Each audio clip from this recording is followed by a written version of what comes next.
What up, people, and welcome to the book club with one mother, three sisters, and a whole lot of hot takes. This is the family plot. I'm Angel, the host and heart of the crew, joined by my baby sister, Cam, our resident conspiracy theorist. Say hey, Cam. Hey. And our mama, Lisa, the matriarch and occasional voice of reason. Say hey, mom. Hola. We are joined by Glenna, my sister-in-law, with the insightful takes. Say hey, girl. Hey, girl. All right, so here's how we get down. Each month, we discuss a book of our choosing, and every week, I'll share a brief summary of the chapters we've read. Then we each pick a discussion question to answer. We'll also share our first impressions, predictions, and whatever else comes up along the way. So if any of that interests you, pull up a chair, pour some tea, and get cozy as we get into this month's book right here on the Family Plot, where every chapter digs deep. Ladies, we are back for week 2 of Bones at the Crossroads by Ladarian Williams. All right, ladies, let me know when you can see the screen. All good? All right. So, I don't know if I said it before, but I'll say it again. This is book 2 of a 3-part series. The first book being Blood at the Root. Viewers, if you have not, go see those videos somewhere in our list somewhere. All right, ladies, we are moving forward with week 2, chapters 13 through 24. Let's get into the summary. All right. Professor Kumale confronts Malik at the concert, apologizing and claiming Lorraine misled them. Bakur's attack with Lugaroos or werewolves, killing concert goers. Dominique is viciously injured. Professor Tituba Atwell rescues them and takes Dominique to the Sacratum. Malik's scroll magic activates in desperation and he resurrects Dominique. In a dream, Great Grandma Miriam instructs Malik to protect his magic, trust Tituba, and let the scroll learn him. Malik tells Dominique the truth about his mother, Mama Aya's death, and the Bakors. They both agree to join the Divine Elam. Tituba reveals the Lugaroos were created by Marinette and once destroyed in a war against the Bakors. She begins secretly training Malik and Dominique, or Dom. Homecoming is nearly canceled, but Malik convinces Chancellor Taryn to continue it with conditions. Baron Samedi reveals Dominique has a grave in the spirit realm. Malik upset the balance by resurrecting her. A soul must eventually be exchanged. Tituba shows Malik historical truths. Enslaved Black witches were burned and Salem's story was rewritten. Magic has always been tied to survival and oppression. Malik struggles with trauma, grief, and identity. Chancellor Bonclair encourages him to seek counseling. Through divination, Malik learns his mother is trying to regain campus access to find the Scroll of Adon.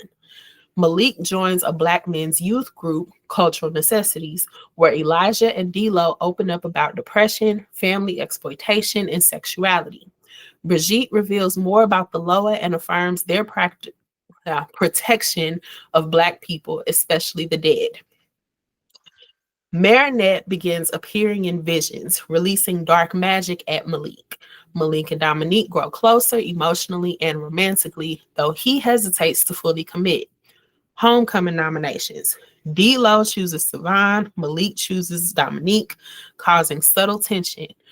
In the Sacratum, Malik connects with ancestral hoodoo elders who task him with retrieving the souls lost during the Middle Passage to break a 400-year generational curse. Malik astral projects and witnesses past drama between Lorraine and Chancellor Taryn, learning she was banned from campus for practicing Bane magic. Lorraine appears to Malik claiming they are keeping her from him and that not everything about their past was a lie. Malik finds a spell his mother once attempted to strip a deity of its power and wonders what drove her to that darkness. Who child? That's a lot. Whole lot. That said, Mother, would you like to give your first impressions? Girl, where do I begin? I sure will. Okay, first, I said I love Tatuba. She is invaluable. She's the real MVP. That girl has been around forever, and seeing what she hold on, what she has seen, it makes sense why she's wants to keep the divine Elam secret, especially after the witch trial stuff. And I'm glad she showed Malik how people can betray you when they know what powers you have. So I love that she's critical in this, and that she's supportive of him and in this journey, and that she's looking to keep the divine Elam secret, because when it ain't secret, all other things kick off. Lorraine, I'm curious as to what that girl promised folks, because it's definitely identified. She promised some people something to support her, and what are the consequences if she doesn't deliver is what I'm wondering. uh I was also overall, I was really identify with how Malik is truly becoming fueled by his anger, because every time someone gets hurt as a result of something Lorraine has done, he's on edge and looking to do whatever to stop her. He's somewhat ignoring Tatuba, even though he's learning more about his powers. He's still trying to seek out his mama and trying to figure out what's going on. I like how when he was working on his spells, brother was standing on Bible. Come on, Psalm 23. Come on through to comfort Don. And he's aligning. But I also looked at that as going through all of this, I was really appreciating the author's attempt to strike not just biblical principles and practices with this story, but he's aligning different elements of history with magic, mental health issues, and how all that stuff is impacting the lives of the people in this story, because those are some things that impact lives of everyday people. So it makes the story even more relatable, and I really enjoyed that. Chancellor Tarrant, you are the father. You are the father. He just need to go and say it. Just go and say it and get it over with. Malik already thinking it. They just ain't. Every time he get around to it, some pop off. But you are the father. I'm like Maury Provich. You are the father. I'm sorry. Anyway, I I do, and about the mental health. I really do appreciate the inclusion of mental health issues. Who would have thought at a time where so many people are struggling with mental health, this book comes about? And I think what I really liked about it, it wasn't just the stereotypical mental health kind of things where you mostly see women are dealing with that particular issue. You never really touch on men who deal with it. So it was good to see that this story not only dealt with the fact that they have issues, but it also identified a safe space for them to deal with those issues. And I really appreciated that. Now, who put the Nikisi in his room is what I was wondering. Because I was like, is it Tatuba, Empress Bonclair, or somebody else? Who did that? Because I said, to me, the only people who would have access to do that other than, Chancellor and his roommate would have been Tatuba, because she in and out of everything. That girl can go everywhere. Unless Empress Bonclair, who know who this boy really is, and even though she ain't trying to like him, might slip that in there, or it could be dumb. You never know. But I was like, who put that thing in the room? And then Bridget, girl, you better come through and telling people who you are. She talking about, I am more than what the internet said. That was about the funniest line to me. And overall, I'm concerned about the tension. Now, as much as I love D-Lo and Savon, I love me some D-Lo because that's him real. That's his ride or dies. I'm concerned about the tension that's going to come about with him being nominated, with Malik's nomination. Because let's remember, not only is the Malik a freshman, but he's got nominated when D'Lo and Savon have been really fighting to get on the court. And I'm concerned that now that Malik is on there with Dominique, it may cause some tension in their friendship. I don't think it's enough to destroy it, but I feel like there is going to be coming up in the next segment, maybe some areas of tension where their friendship or their relationship will be tested because of that. And with that, I yield. Yes, lots of good insights there, Mother. Glenna, would you like to share your first impressions, ma'am? Um, as far as the statue, my vote is the Empress Claire.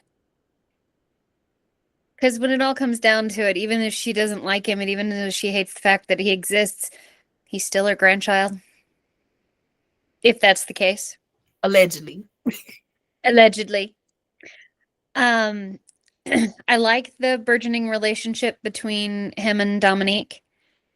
I do think he needs to set her down and explain why he's hesitant to move forward. Again, one of my pet peeves in books, drama that can be solved with a 5-minute conversation. Because that's, based on her, her body language and hesitancy in speaking, she gives it she's on board with this, and he's obviously kind of on board and is but he's pulling away, and she deserves to know why. Because honestly, I think she would completely understand and be fully on board with his wait and see mentality, because I think that's the kind of person that she is. I like kind of getting to know the backgrounds of a lot of the characters that we've only kind of touched the surface on before. So I'm really enjoying kind of the background of where they're coming from. The byplay with his mom is getting interesting. I'm interested to see where that goes. I didn't have any huge revelations in this particular section, but a lot of thoughts. And I think I'll wait till the questions for those. And with that, I yield. Understood. Thank you, Glenna. Cam, come on with it. First impressions, ma'am. Girl, everybody was just pissing me off. How did I know? Everybody. Malik out here just using stuff he ain't got no business because he don't know. But then Samity pulling him into the nether realm, mad at him because he did some shit that he didn't know he could do. And you mad at him for not knowing. But you know he didn't know. Don't be a jerk.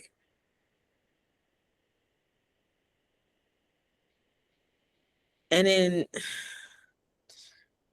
Malik, I love a man that wants to be honest, because we all know secrets have gotten everybody to where they is right now in this book. But you just met Dom. I don't think she needed to know your whole life story. And I mean whole life story, because you're not even sure how much you like her, because you can't think about liking her without thinking about Alexis. So do you really like her? Or is it a rebound for Alexis? Like, what are we doing? Because I think at this point, she might know more than Alexis knew. And you was actually doing something with Alexis. You don't know what you're doing here. Like, what's the word? So that was annoying. Let's see who else. Taryn, just say that's your son and get it over with, bro. I'm so sick. I'm so sick of beating around the bush. I'm over it. You doing all of this extra protecting, going out your way to do stuff for this boy, and you was in love with his mama, and we've now seen 3 different points where you was with his mama in an intimate setting. Just say you that boy's daddy. Stop pissing me off. It's becoming too much. We beating around too many bushes here. Let it go, bro. And then let's jump back to Malik for a second. Cause don't be doing all that stuff and what's it called? Astral projecting, talking to your mama, talking about something. Oh, that's the mom I remember. No, bro. No, it's not. No, it's not. Stop playing with me. You know what that lady did. Pissed me off again. And that was at the end. So now I really want to start for next week. Cause no. Okay, we can jump back for a second. I'm kind of pissed at Malik for telling D-Lo that he not gonna rush for the Jakutas. You got so much other stuff going on. Don't you think you need some happiness somewhere right now? Go do that. Go be besties and go rush together. You putting this on hold for what? A girl? And like the Divine Elam, I guess. But you're not in a Divine Elam meeting all day, every day, bro. You're not. Because we had more time of you and Dom in this dorm room than we have of you with the Divine Elam meetings. You can afford to go rush with the Jakutas, bro. And for whatever reason, they like you a little bit. So you could go rush for the Jakutas, bro. Go be a bestie with your bestie. And for you to say that right before you get nominated, not that you knew you was getting nominated for Homecoming, but now you about to have this little strain over here with two of your besties who been on the Alphabet Mafia train trying to get on this Homecoming ballot. You could have rushed with the Jakutas and saved at least one part of your friendship. Not even just for the friendship. You wanted to do it. But we in the dorm room having bologna sandwiches and listening to music on the Cayman T app instead of going to be with our friends. We hanging out with this girl that we don't know if we really like or not.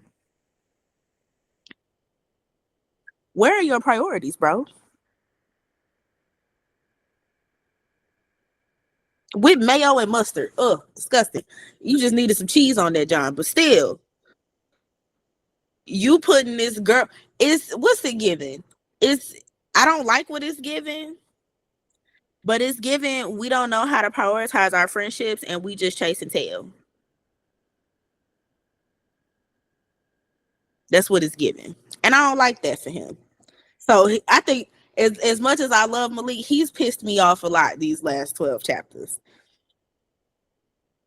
Is that everybody? Yeah, because Savon ain't do nothing yet. Glenna?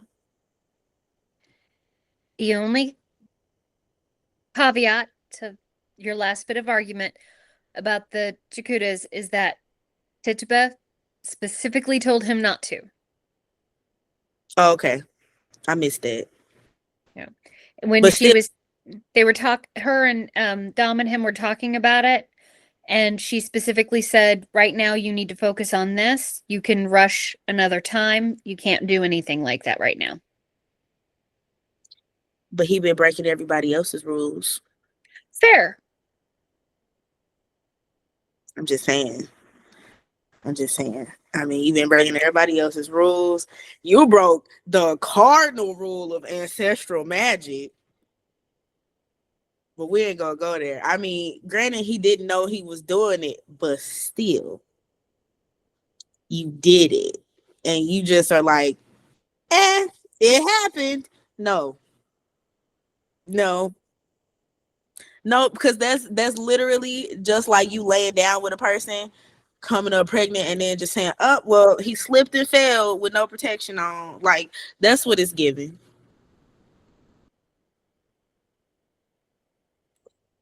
Yeah, he just been pissing me off a lot. So I'm a yield.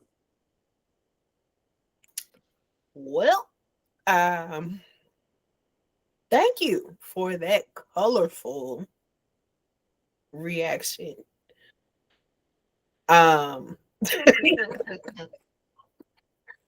Lots to consider there. That escalated very quickly. I'm so glad she's back. I'm just saying. You know, I'm glad you're back too. I mean, I feel like we needed a little cantankerous scrutiny around here, and we missed you, Cam. Welcome back. Cantankerous scrutiny is crazy. Although accurate. I don't think so. Okay. My first impressions. It's a lot of lying going on. It's a lot of lies, child, and I'm not here for it. Tituba revealing to us, the reader, that the Salem witch trials have been lied about in history isn't a surprise because history is often rewritten. I really hate that we had to see her friend die, but it does give us some depth to Tituba's character and her commitment to this magic protecting Black people and, you know, for the culture, all the things the divine Elam purpose is for. It helps us understand that a little bit better. I agree. Malik out here having a Lazarus effect on Dom is not just a big whoops. It's just my bruh, you done upset the balance. Now Uncle Sam out here about to tear you a new asshole. I ain't never seen that man like that. He's usually so lighthearted, easy going, drink a drink, smoke a smoke, you know, pour a dram if you please. and you got that man out there in rare form. Again, not that he meant to, but that was just a particularly scary chapter to be in. I really enjoyed the backstory of both D'Lo and Brigitte. Y'all gotta remember, I don't be knowing. So of course, as I was reading, I'm like, dang, is Brigitte a real person? So of course I had to Google, and yes, there's folklore about Brigitte as well. Cute little Irish girl, you know, red hair, very much Samity-esque in the fact she's, you know, lewd, crude, drinking, smoking, protecting the dead. Loved all I read up about her in the Google streets. I agree. I feel like whatever Lorraine's promised to Kamala and whoever else she's enlisted to help her with the Bakors is going to have some grave consequences. I'm just curious if Kamala was being truthful about that promise. I don't know how much of his actions was, oh, Lorraine misled me, versus I chose to go about this on my own accord to avenge my brother. Niggas be lying. Anywho, Pam says she looked up the Lugaroos and scary AF. Okay, I need to look that up. I just be reading thinking things are just made up. But clearly I need to be Googling about every other word, apparently. So this man done packed a whole bunch in these pages for me to read up on. Anywho, Marinette. I don't know how I feel about her because what are we doing just popping up in people's dreams? And based on how the book described her in the vision, her jaw opened and her head went all the way back. Is giving Welcome to Derry. And I'm not really here for it. Like what are you releasing up out of you, ma'am? Why are you here? It's very much a contrast to the vision that Malik had in the forest with the elders, where it was very much uplifting, giving very much Black Panther ancestral realm energy. You know, they all just like extending their hands and, you know, lifting him up in prayer. And you know, it was great. It was wonderful. It was nothing like what that Marinette vision was. Cultural necessities, the youth group that Malik attended, was quite literally a cultural necessity. Yes. Aptly named, we need more mental health in these books and in these streets. I think y'all are right. I think there is going to be some underlying tension between Dominique and Malik and Savan and D'Lo, but not in the way that I think we're used to seeing. I think it will be more just it's the situation versus it's y'all, because the situation, which has been very aptly described in previous chapters, is that there's a lot more work to be done in the world and on this campus regarding inclusion. And unfortunately, Malik and Dom's presence on the homecoming court is just a testament to that. Even though Savon and D'Lo have worked so hard to get here, there's still a lot of changes to be made in the perception and the gaze of the other people on that campus. I found it very interesting that both Tituba and Brigitte said these words verbatim: "All will be revealed."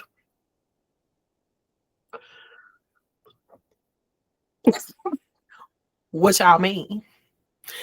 And why y'all said it the exact same way? Huh?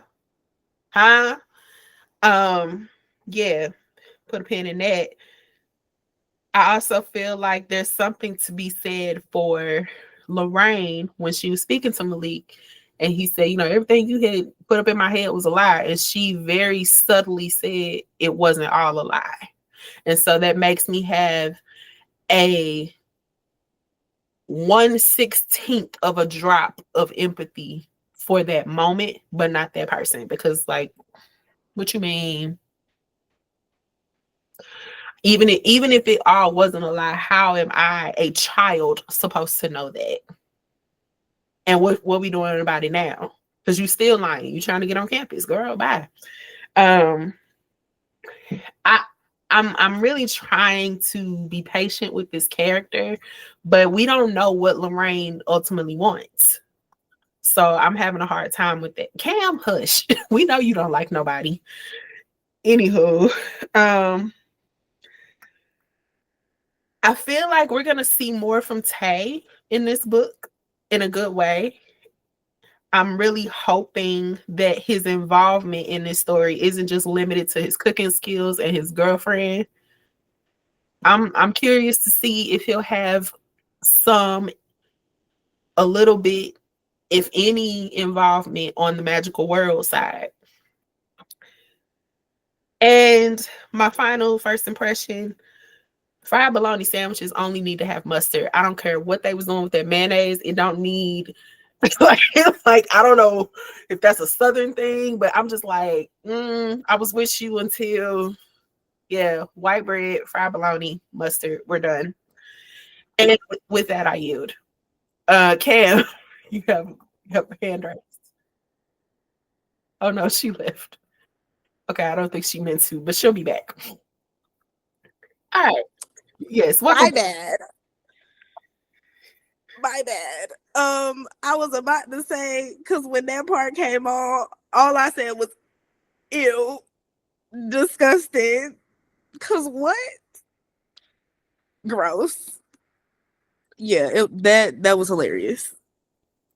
Yeah, it don't need it. It don't need it. Not even Miracle Whip. It just don't. I'm with you on a lot of things, Ladarian, but that ain't one of them. Yeah. No, hell no. All right. So moving forward.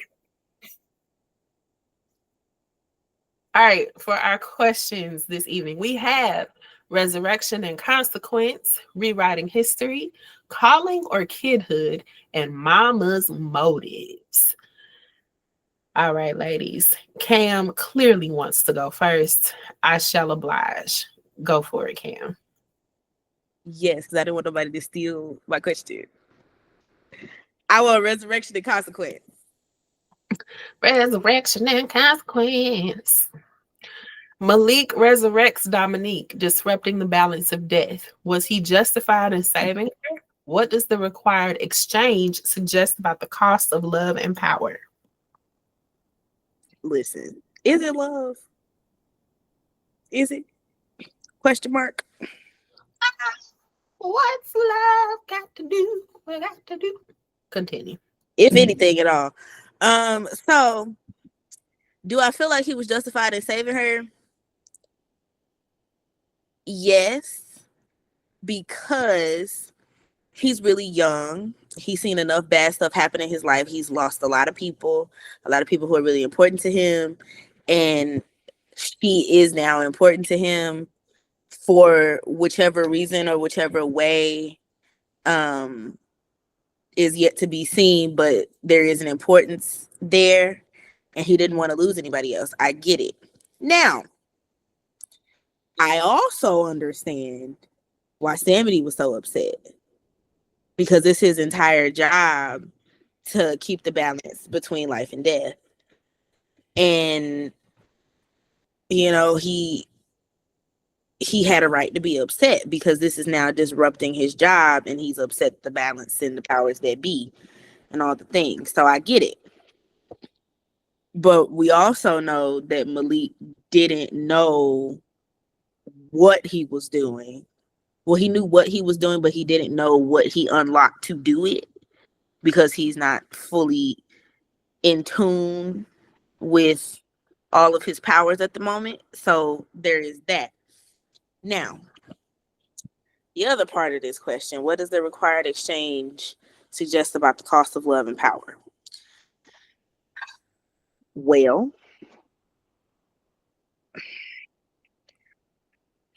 is it really love?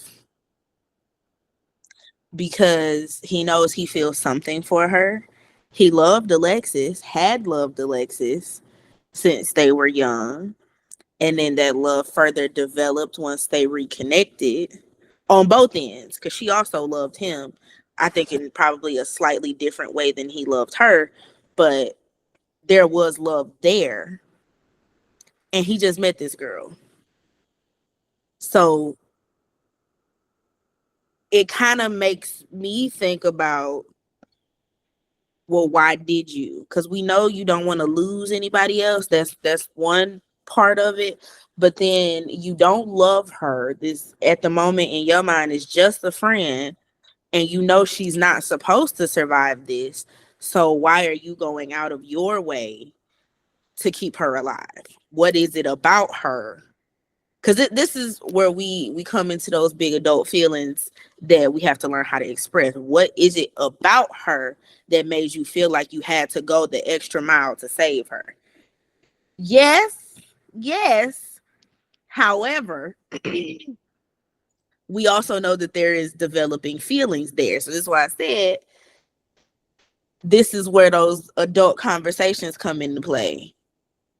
Because you know you don't love her, but is she veering towards being more than a friend? Like, this is where we need to iron out those big feelings, and some bigger conversations need to be had. Now, the power, I don't think this is necessarily a cost of power. I think this is a consequence of power. Her coming back to life had more consequences, or I guess more cons than it did pros. Like, there was more negative connotations that they can't see than positive connotations that they can. So there's no cost necessarily of the power as much as it is a consequence, because there's a negative connotation behind it. And this is why we want him with Professor Atwell, so that he can learn and get a handle on these things, because he's not just balancing one power right now, he got 3. And that's a lot for a kid who barely knows anything, because he's been there at this point, what, a year? And he's just like, he knows he has these powers. Okay, great. But now Mama Aya's gone. You got Mama Aya's powers, and you are the Scroll of Edine. So there's just a lot going on. And so when we got to that point towards the end of the chapter, or the end of the last chapter for this week, and they were talking about the different homecoming things, and then he had his grimoire, and they were talking about these are like the absolute don'ts of ancestral magic, and one of them was no performing necromancy. I was just like, well, we did that. That's why I said we out here breaking everybody else's rules. So you being a Jakuta shouldn't have been a problem. But again, he didn't know that was a thing that he did, because he didn't even know what it was called when he did it. So that tells you right there, there's just so much that he still has to learn. There's so much knowledge that he doesn't have. And I honestly really do feel like as we go down this path of him learning and discovering, he's going to make a lot more large mistakes like this before he gets to a point of, what's the word? I don't have a word for it. Because control is not the word I'm looking for. But I guess like comfortability, I guess would probably be the word. Yes, Mom. Management may be the word you're looking for. Manage. There you go. I necromancy, yes. However, I don't totally blame him for that, because he wasn't there by himself. He was hovering over this child's body with Tituba, and they both were. Tituba was trying to save her because she knew she'd gotten attacked, and those scratches are fatal. So she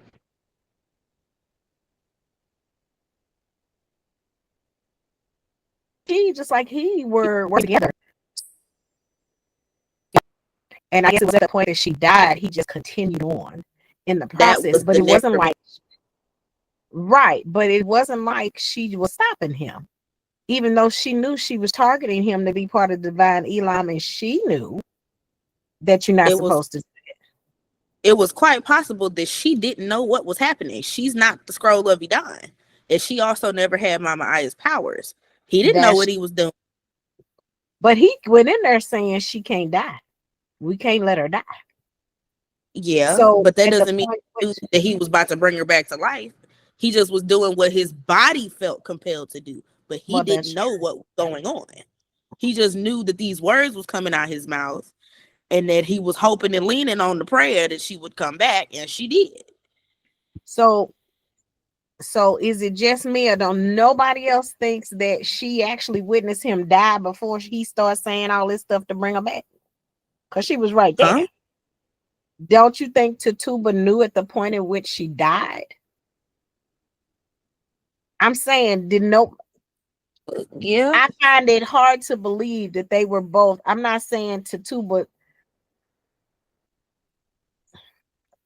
They were both there, is what I'm saying. They were. And with them both being there, the point at which she died, and you're right, that's the one thing I do agree with you, is that she does not have the Scroll of Idam. She does not know. She may not know the words, the incantation, or that was required to bring her back, but she does know. I'm pretty sure as much death as she has seen over the thousands of years that she's been around, I'm pretty sure she was able to tell when that girl was no longer living.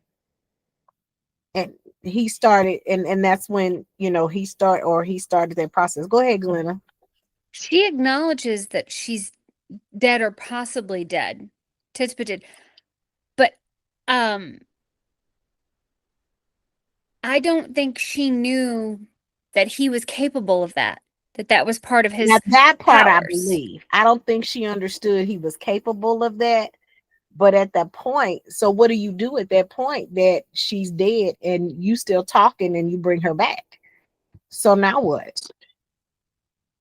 That's why I said I don't think he's totally responsible for that, because like you said, his powers were starting. He was. I'm reading it now. What's it saying? She tried to console him. This is in chapter 14. Yeah, chapter 14.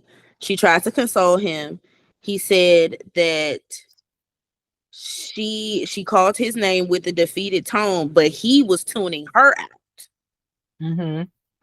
She had called out for him more than once. He tuned her out with the memory of not being able to save Mama Aya. And he said, I'll be damned if I let another person slip away from me. Not Dom, not after everything. And then he continues. She tried to call out for him again. And then he said the inscriptions from the strange swirling scroll of Edon flared to life in a brilliant pulsating shade of purple. The vibrant energy floods the room, lighting up the symbols on the wall and the floor with their nearly tangible glow. It's as if air itself is alive with power. Guided by a deep sense of urgency, I lean closer to whose face is serene, eyes closed and lips slightly parted. It's not meant to be strange, but I find myself hovering my lips above hers, my heart racing with the intensity of the moment. My hand gently caresses her cheek, and I watch in awe as the inscriptions from the scroll extend towards her, drawing themselves into her skin like an invisible thread. So it's not Atwell, it was him. Okay. She tried to get his attention. He tuned her out. Gotcha. Thank you for clarifying. Because I Angel. felt like, well, Oh, she was there. She could have stopped him, but he was tuning her out. Okay. she tried. Angel, you're on mute. Okay. Thank you. I was just trying to further understand whatever point mom was trying to make, but it looks like y'all cleared that up. But since I'm here, I just had a realization that has nothing to do with this. Sally's death in the Salem witch burnings, I think the author is trying to tell us something about trusting white people with our magic. And, I mean, I know, Glenn, I'm sorry. Because as many good intentions as Sally had, she's just like, oh, they ain't gonna tell nobody I got magic. Boom, you dead. And I think that was put in there for us to understand Tituba's need for them to be so secretive about the divine Elam, because it's not just about keeping stuff under wraps. This is dangerous stuff, even on a magical campus. Clearly, we see the level of danger here that they're under, because Dom almost died. And even in that, Tituba was, being present, but it's Dom is literally living on a prayer. Like, that boy, all he said was like a laying on of hands, and boom, she's a Lazarus, come forth. Yeah, that's all I got to say about that. Okay, well, I will yield unless anybody has any more questions. Okay. Thank you for that, Cam. Good stuff, guys. All right. And Glenna, we trust you. With life. You weren't burning people at the stake, so you'll pass. All right. That said, Glenna, what will your question of the night be, ma'am? Mama's motives. Mama's motives. Lorraine claims she never wanted any of this and suggests others are keeping her from Malik. Do you believe her? Is she manipulative, misunderstood, or both? I'm going to start with both, but leaning towards manipulative. Never wanted any of this. I can honestly believe that when she first started looking into Bane magic and the things that she was looking into, I can probably assume that she didn't want where she's at right now. Because that's probably not what she thought was going to happen. Do I think that she dove headfirst in it because it was the complete antithesis of her mother's magic, because she was jealous and angry that she didn't get her mother's magic? Absolutely. I think she's desperate for the magic and that she cares more for the magic than she does her child. Because, no offense, if you care for your child, you wouldn't have put yourself in the situation where you were imprisoned in a tree for a period of time. You would have cared for your child. I'm not saying she would have stopped training.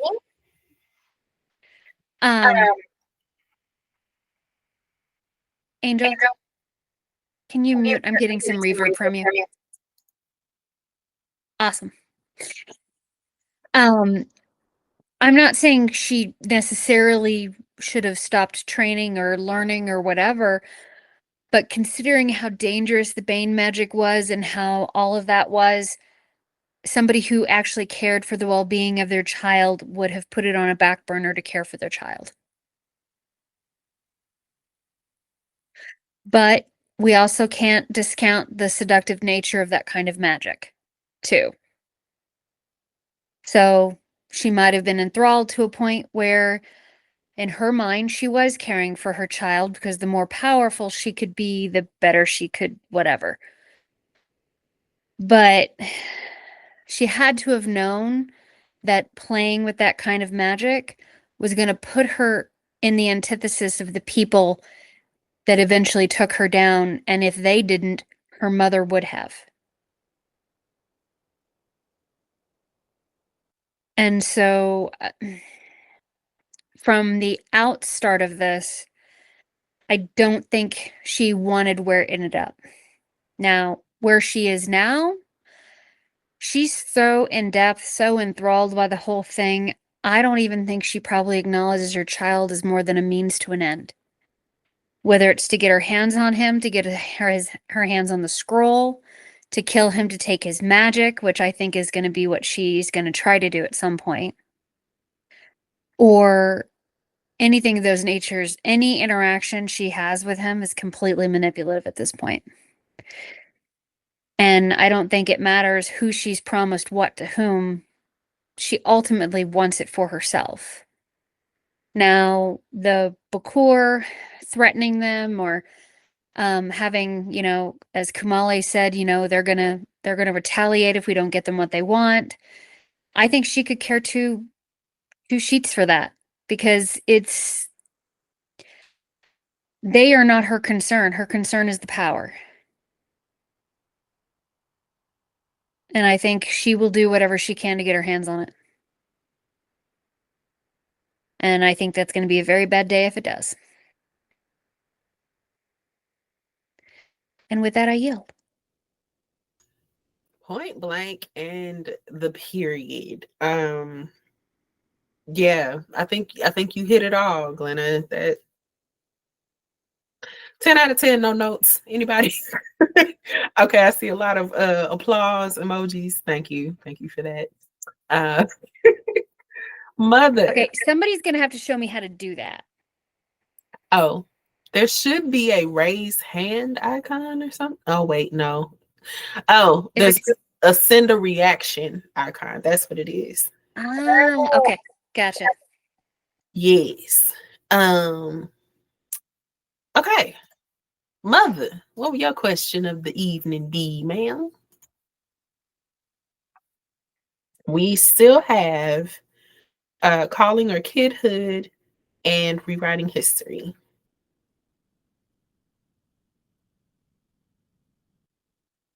Come on. Which one you want? I don't care. I'm a deep thinker on either or, so. Yeah. Let's rewrite some history. Rewriting history. Tituba reveals that Salem's witches were Black women and that history. Wait a minute, before you read that, hold on. I just had to say, before Glenna started talking, the song popped up when she was talking about Lorraine and this magic. The song came up. Something got a hold of me. Oh, yes, it did. I said something because that Bane magic took over, didn't it? Okay, that's where I was. That's where I was with that. And I was singing. I was like, oh, let me not break out. She going to lose her thought. But go ahead. Okay, let's go ahead. Rewrite some history. Yes. Thank you for that, Mom. Tituba reveals that Salem's witches were Black women and their history has been distorted How does reclaiming suppressed history empower Malik's journey? Why is this revelation important to the larger narrative? Because this is life. Our history been rewritten how many times? We have been erased from so many things. They took out Black Wall Street. They take out whole cities of productive Black people so that you don't know that we're progressive and can be infinitely independent of the white man's reign. If you leave us alone, we can do what we do and be successful at it. But again, and it's not just the white man, any person of or deity of power, any group of folks in power or who have empowered themselves to a level of influence have a tendency to come against anything and anybody that looks to threaten their way of thinking. And this don't just happen. This don't just happen with Black and white. It happens more with Black and white or melanated skin folk, because when the elitists believe we're gonna be elite because everybody else is beneath us, or we have more, they have less, therefore we are in power.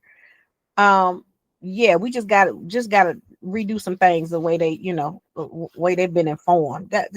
Let's call it what it is. So even down to slavery, our people had a belief system in place before they came over here. They had if we do our real research, slavery over there ain't necessarily what slavery was when it came over here. They were brutal and beaten and all that stuff over here. Slavery over in the motherland, back when they was enslaving folk, it was for them to pay their debts. Once your debt was paid, you were free. But that ain't what happened over here. Over here, they was beating, whipping, slanging, raping, all that stuff, and selling. And all of that is a part of history. All of those things, even to the point of all of the creations, the items that were invented, or the processes or techniques that were invented by Black people that couldn't get patent because they were slaves, and the slave master took credit. That's another form of history being distorted and rewritten. And it takes away, and every little bit of that chips away at who we are as a people, who we are as a culture. And like I said, not just in the Black culture, but in other cultures as well. When you have a group or entity of people who do that and rewrite your history and change it to not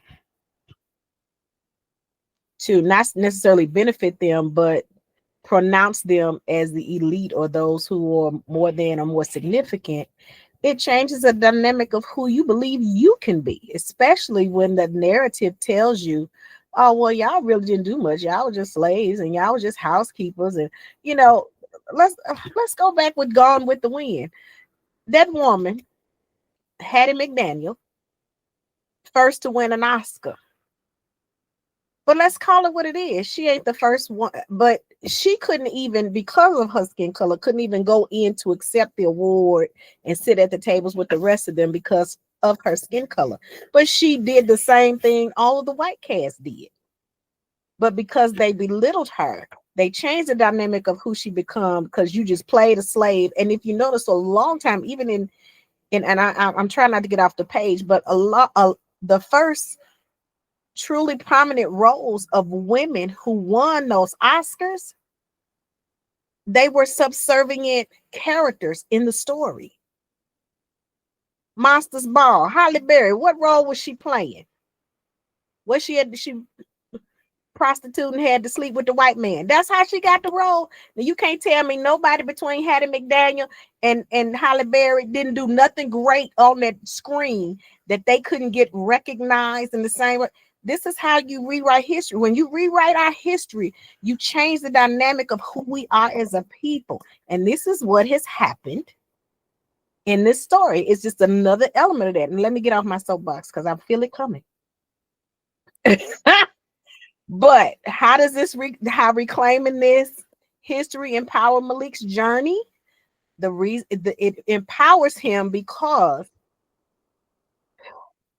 it gives him a better understanding of not just who he is, but where he has come from. It solidifies his foundation of not just his magical being, but his culture in general. And let's be real, when a person truly understands how powerful and how magical, and not just with this kind of magic, but magical in the sense of how important their culture is and what they bring to our society, their head is held higher. They believe and achieve on a greater level. They can do more. And that's all, it all builds into the character of who you are.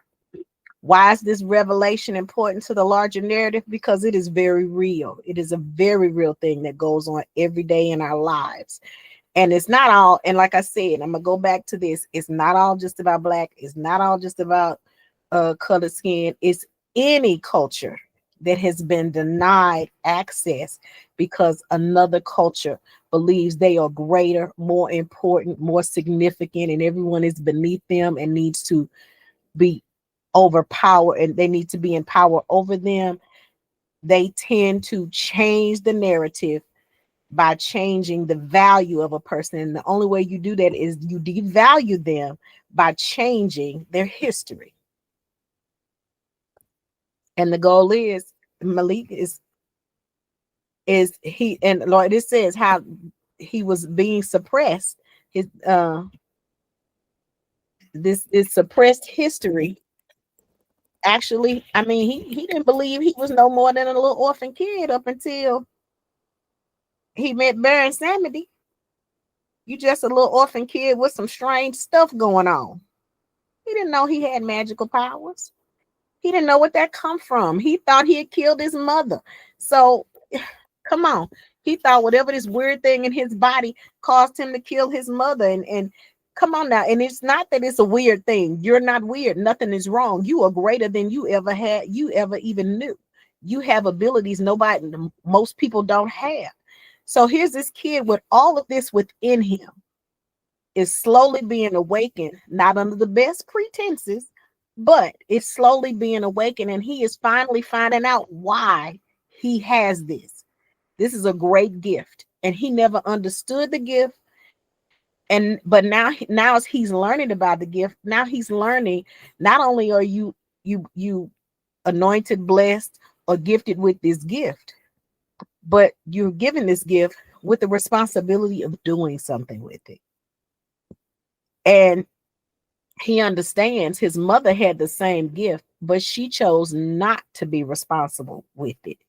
She chose to do something. She chose to empower herself. And like you said, like Glenna said, she had more interest in the magic than her child. Well, yeah, she was trying to empower herself for whatever reason. And she probably went into it looking to see, oh, what can I gain? What kind of knowledge can I gain from this to make me better? And probably seeking approval from Mama Aya. And in turn, just got overwhelmed with wanting to be empowered. And that's how a lot of stuff starts. If you're trying to be empowered, and now you changing the narrative, trying to tell him, oh, they trying to keep me away from you. Ain't no they. They ain't trying to keep you away from him. They trying to keep you away from everybody else because you trying to kill folk. You trying to get powers that you trying to do stuff you ain't supposed to be doing. You ain't helping the people, you hurting them. I got hands up. Cammy, go ahead. Did anybody else roll their eyes when she said, I could feel the desperation in their magic in the barrier? I rolled my eyes so hard. Absolutely, girl. Because, like, So you thought they was just gonna put some little trinky dink spells up against you? Bye. Like, hello, girl. I just said I know she ain't. And I said, But Malik, if you fall for this, I'm gonna punch you through the book. Through the book. can I In the be there throat. when you try that? I just want to see it. I was so over it.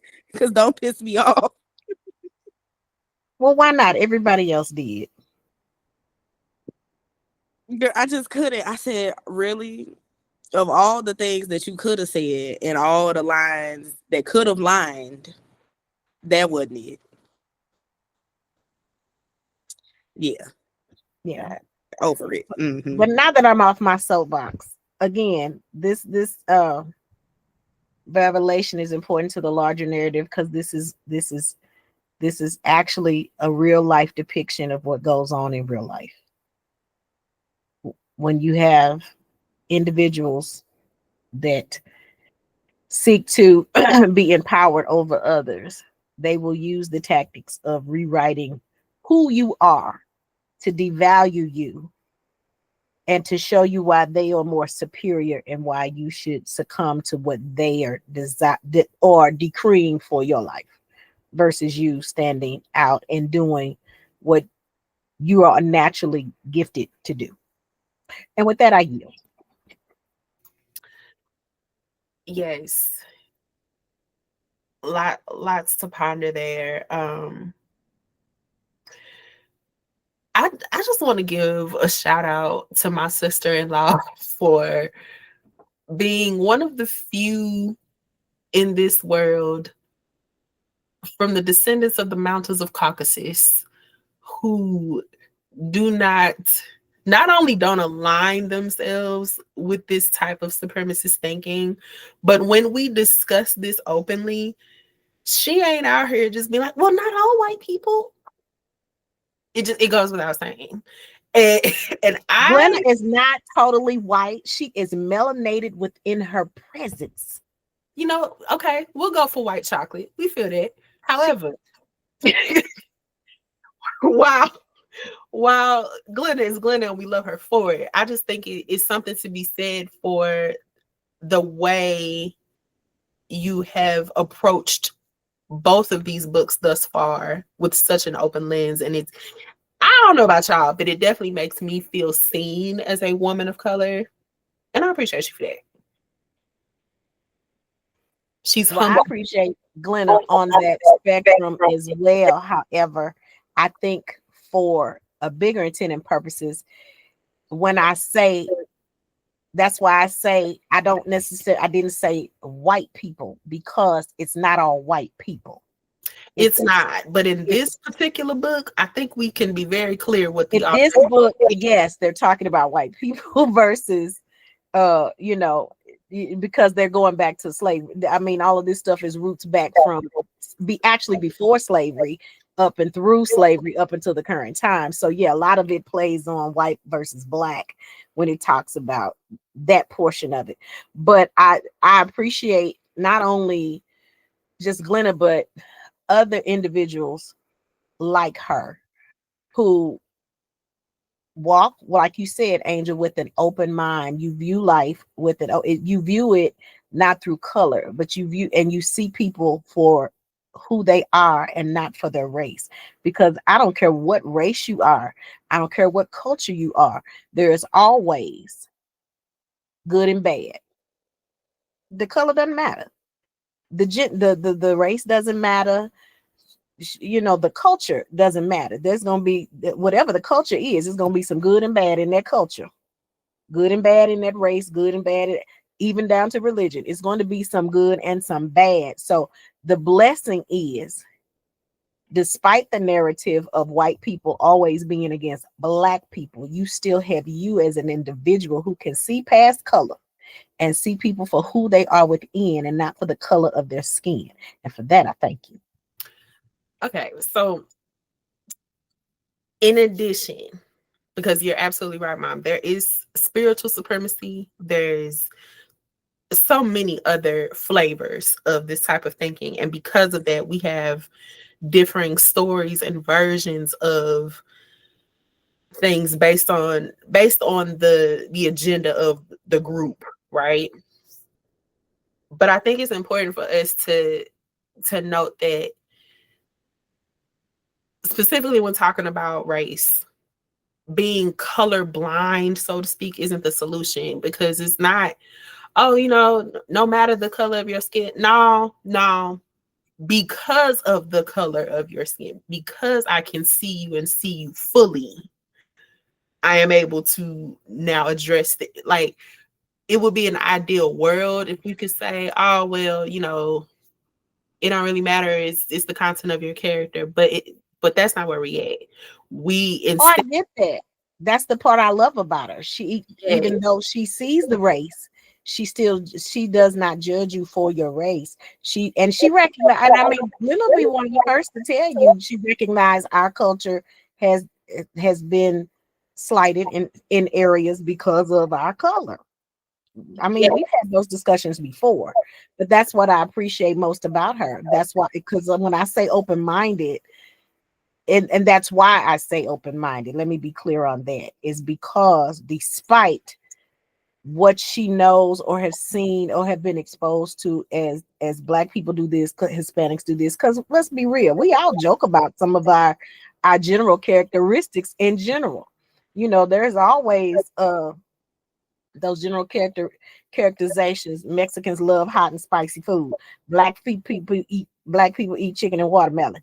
Despite all of that, we joke about that kind of stuff all the time. There are just certain things that go along with cultural and racial things, or Baptists do this, whereas Catholics do this. It's a given. We can't ignore it. We're saying very similar things. The only distinction that I'm trying to make here is that being open-minded or being an ally, so to speak, doesn't necessarily come with the narrative of I don't see color. And that I want to make clear, because there are people in this world who are Glenna complected, who think that's where it starts and ends, and it does not. In fact, you need to see it.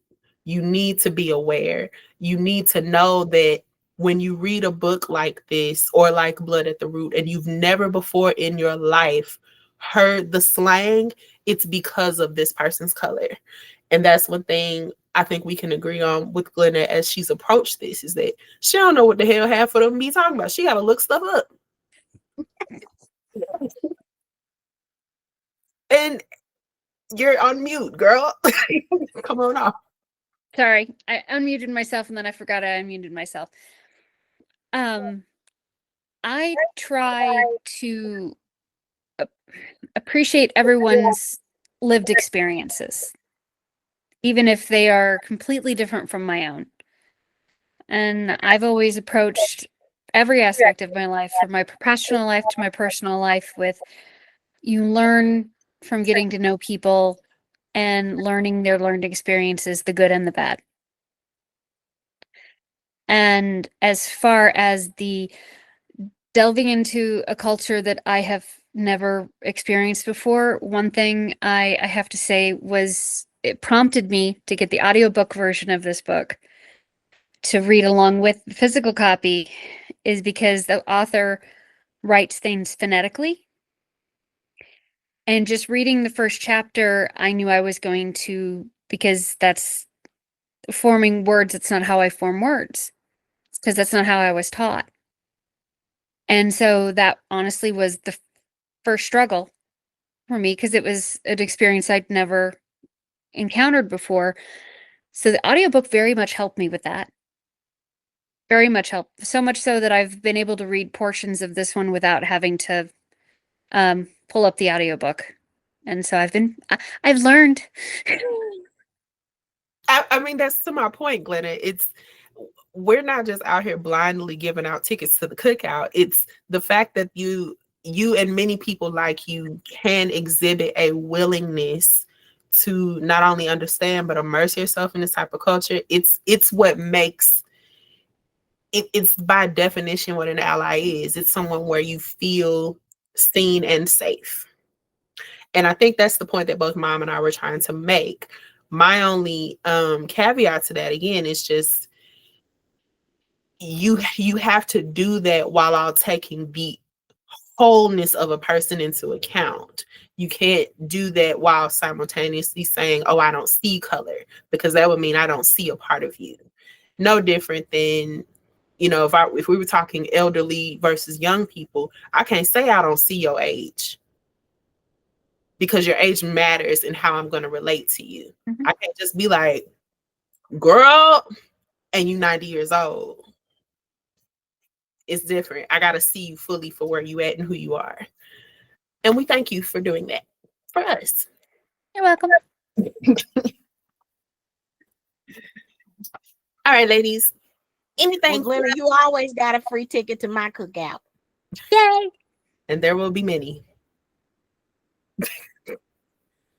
Any further input on this here question? No? Okay.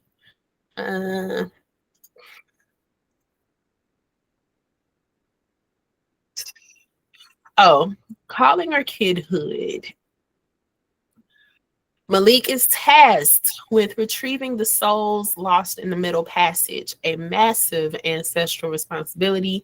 How do we reconcile such a sacred calling with his desire to just be a kid? Ooh. Okay. So I'm gonna try not to get emotional on this one, but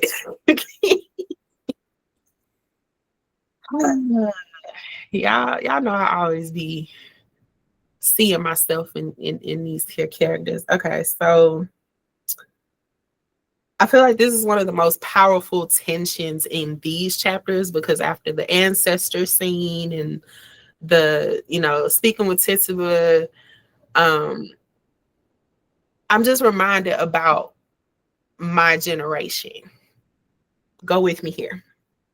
My generation did not ask for a broken housing market, a broken economy, plummeting birth rate, none of that. Malik did not ask to be the scroll of Adon. He did not ask to inherit Mama Aya's magic or her land. He ain't even asked to carry the generational trauma of just being a Black man. But now he's being told that his purpose is to retrieve souls lost during the Middle Passage. And now my generation is being told that on top of all the things that we face that we did not ask for, we are charged with pushing society forward. It's very heartbreaking and frustrating. But here's the thing. Malik is still a college student. I'm good and grown. Malik's still in college. And worrying about homecoming court, awkward crushes, bologna sandwiches, rebounding, all the things, he's just trying to come into himself so he can get grown. He's trying to find where he belongs. And I feel like for many of us in this generation, where thank the Lord, mental health is not as taboo as it was, we too are trying to figure out where we belong in the society as it is now. I feel like Malik represents a lot of us millennials, zennials, Gen A, who are inheriting trauma we didn't create. Inheriting responsibility that we didn't choose. And still somehow daring to want softness and joy and love and all the things that Malik is trying to grasp onto with his friends, with celebrating homecoming, with bologna sandwiches with Dominique. Like, he's trying to hang on to all of that. And yeah, Sammy told him to just be a kid, but that advice feels almost impossible now. I feel like if Malik sacrifices his youth entirely he risks becoming hardened like his mama. And if he ignores his calling, then the curse upon the Black people of America will continue. So what the hell do you do with that? I feel like reconciling that could look like a couple of different things. It might be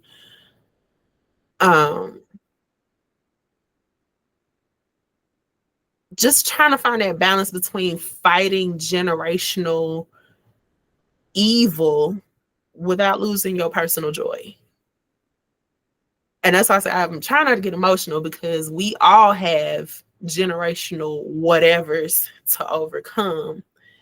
But the biggest battle is trying to still wake up every day and choose joy despite that. And so now we got to find, well, how do you continue to grow as a student and as a conjurer and as a man through all of that? Maybe it don't got to be one or the other. Maybe it's learning to carry that legacy without letting it erase the human parts of you. And so that's what I think makes Lorraine and Malik so different, because Malik will question everything and everybody. He is not only grieving this lack of childhood from having to be so responsible for Tay at a very young age, he's now in this moment hesitating and still wanting joy and love and friendship in spite of all of that. And I think that tension might just be the very thing that keeps him from becoming like his mom, who had a very different goal, as was so eloquently put earlier.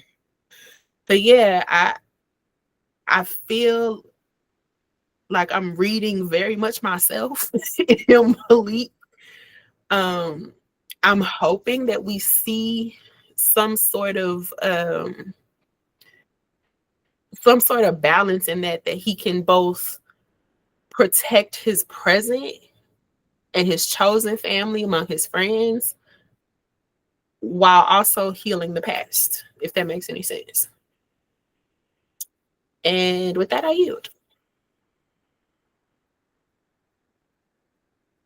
Any questions, comments, concerns, ladies? Thank you. A lot of clapping emojis here. Yeah, that is our questions for the evening. Any predictions, unfinished business, other questions before we convene for next week? Speaking of which, what are we reading next week? I think we have 11 next week, because we only have, if I'm not mistaken, 22 more chapters to go. We do, yes. Okay, so we will be, chapters 25 through 35.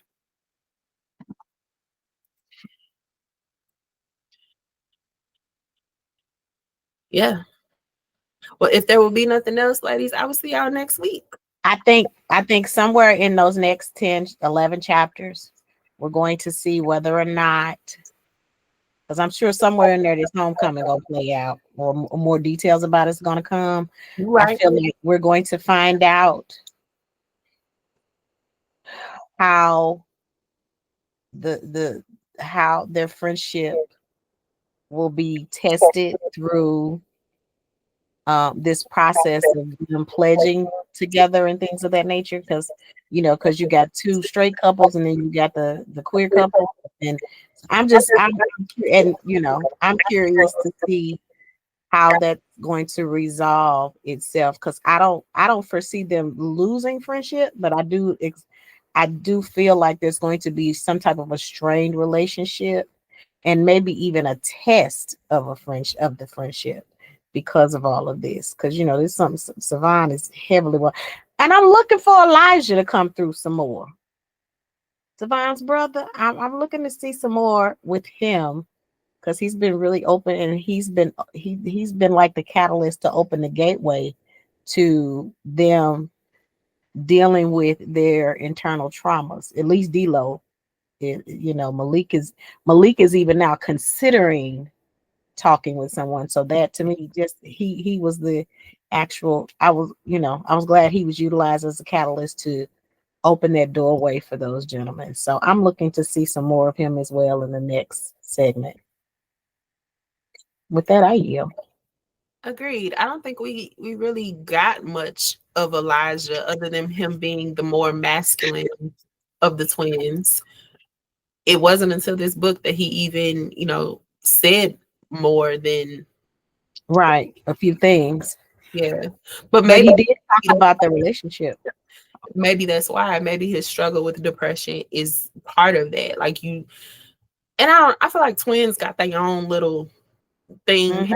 And so, much like any sibling relationship, if you notice another sibling requires more from your parents, you just gonna fall back.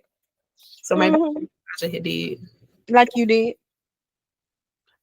I ain't say that, but I mean, But I mean, in retrospect, um, parents challenge each kid differently, and his challenge with his Sid, their first response is, do you talk to your Sid because they are twins, is what he was saying. And then he came back to say, and I think in so many words, there's some things I don't want to share the stuff that's plaguing me because it might bring him down, you know. And so he's like, he's on his high and I want him to stay there, and I don't want to bring him down. Is that my son over there? Girl, you could have just typed Mama Big Bro here. Anyway, but yeah, I think that's what it is because parents do that, and they task each one with something different because y'all have your own individual strengths and weaknesses. And so for him, he was the sibling, very much like you, Angel, was tasked with making sure everybody else was um doing what they need to do and being supportive. And if it's something you couldn't do, that's when you're supposed to report back.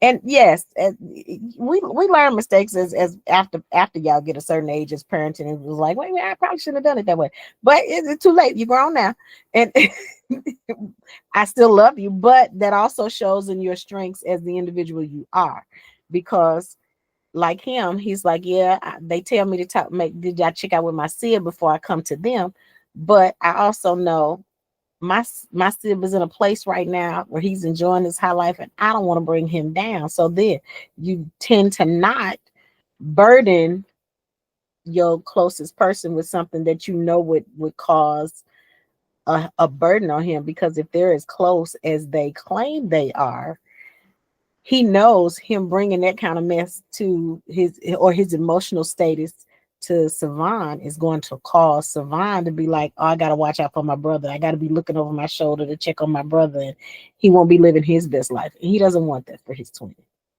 well, So, that said, I'm really thankful that his story pivoted him to a place where he can actually have those conversations in this youth group with a trained professional. Hello, right. because That's why I said I love that part. yeah, I don't think it's said enough how much we as a as the Black community, well, specifically Black men, Right. really need to be talking to somebody. Unfortunately, a lot of that Exactly. emotional labor be getting put off on their romantic partners, but I'm glad that's not the direction this book took. So, Yeah. you know, I am too. That's why I said I was really happy that platform opened up. And not only did they talk about mental illness, they found a safe space for men. Because typically when you talk about mental health or needing for counseling, it's a woman or children that are going. They never really talk about openly men having had those needs met by speaking with a professional. And that's so needed as well. yeah, unfortunately it's by design that our men don't get the care that they so desperately need because they won't seek it due to stigma. Mm-hmm. There's already the the resounding narrative is, you know, real men are tough and they don't need blah blah blah. Like, I'm so glad we're moving away from that. I am too. Yes, Cam. I said, big man strong, no emotion. Huh? Well, y'all gotta wait till y'all in y'all 60s and 70s, like Clifton Powell, 1 foot in the grave, and be out here wondering why you out here in these streets. Cam. So for my son listening on the other side, TK, you better go talk to somebody if you need to, baby. Exactly what I just said. Oh yeah, I've made sure. Mhm. Oh, we got a black man in the chat. Hallelujah. You know where your mama house at if you need to be here. That's all I'm gonna say about that. I got some references for you if you need them. Read this book. Yeah. Do that. Yeah. Read the first one first. Bless your whole spirit or get attached into the Audible family. Hallelujah. You love the Lord. It's scripture in this book. Yeah, read it. It is. Just talk about that Psalm 23. Oh, wait a minute. The Lord is my shepherd. Yes, let the Lord use you. Let him use you. Now we mess around and get some men in this thing. It's gonna be a whole nother beast. Let's not. That's a different book club. Look at all y'all talking about. He said, "No, leave this for the ladies, please and Thank you. No boys allowed. No boys allowed. No, I don't mind guest appearances, but she said no boy. We don't need no new memberships. Yeah. We're good. Yeah, do your work first. We'll vet you properly. No, we won't. Glitter is having. This is why we love Glenna. She understands us. Oh, goodness gracious. Well, that said, ladies, if there are no other questions, comments, concerns, predictions, conclusions to be had, going once, going twice. All right. I will see y'all next time for week 3, chapters 25 through 35, right here on the Family Plot, where every chapter digs deep. Bye, y'all.